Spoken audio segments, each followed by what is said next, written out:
జై భారత్. అందరికీ నమస్కారం.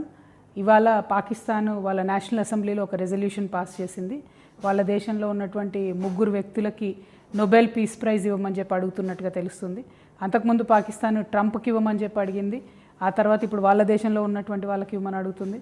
రేపు పొద్దున మన దేశం మీద బాంబులేసి దాడులు చేసినటువంటి టెర్రరిస్టులు హాఫిజ్ సయ్యద్ కానీ అజార్ మసూద్ కానీ ఇట్లాంటి వాళ్ళకు కోసం కూడా అడిగే అవకాశం ఉంటుంది. కాబట్టి భారతీయులుగా మన బాధ్యత ఖచ్చితంగా మనము ఈ దేశంలో ఉన్న వాళ్ళమైనా విదేశాల్లో ఉన్న వాళ్ళమైనా వాళ్ళందరినీ నోబెల్ పీస్ కమిటీకి మనం ట్వీట్ చేద్దాం, ట్యాగ్ చేద్దాం, అవసరం అనుకుంటే ఈమెయిల్ పంపిద్దాం, ఏదో ఒకటి చేయాలి. కానీ పాకిస్తాన్లో నుంచి ఎవరికి కూడా కనీసం ఎంట్రీ కూడా రాకూడదు. ఎందుకంటే it will be an insult. As a citizen of India ఇది మనందరి బాధ్యత. ఆ టెర్రరిస్ట్ దేశాన్ని ప్రపంచం ముందు మనము ఎక్స్పోజ్ చేయాలి. వారు స్పాన్సర్ చేస్తున్నటువంటి టెర్రరిజాన్ని ప్రపంచానికి తెలిసేలాగా చేయాలి. Thank you. జై తెలంగాణ, జై భారత్.